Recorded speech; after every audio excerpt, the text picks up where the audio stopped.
What did they say?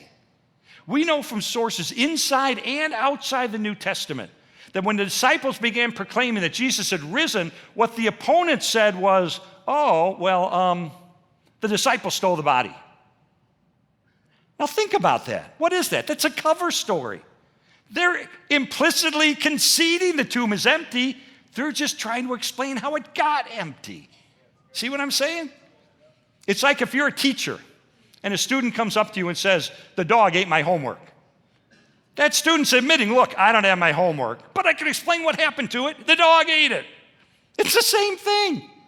So either explicitly or implicitly, both the supporters and the enemies of Jesus are saying the same thing, that the tomb of Jesus was empty. I don't think that's ever been the question of history. We're all conceding that. Really, the question of history is, how did it get empty? That is the question.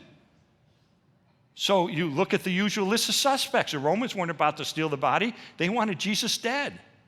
The Jewish leaders of the day weren't about to steal the body. They wanted Jesus to stay dead. The disciples weren't about to steal the body. They didn't have the motive. They didn't have the means. They didn't have the opportunity. I think the best explanation for the tomb being empty is that Jesus physically returned from the dead, especially when we combine it with the fourth word that begins with the letter E, which is the word eyewitnesses. Not only was Jesus' tomb discovered empty, but over a period of time, Jesus appears alive in a dozen different instances to more than 515 people, to skeptics and doubters, as well as to believers, to men, to women, daytime, nighttime, to groups, to individuals. People talked to him, they touched him, they ate with them.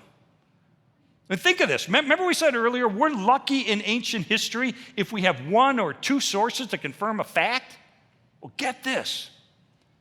For the conviction of the disciples that they encountered the resurrected Jesus, we have no fewer than 9 ancient sources, inside and outside the New Testament, confirming and corroborating the conviction of the disciples that they encountered the resurrected Jesus. Friends, that is an avalanche of historical data.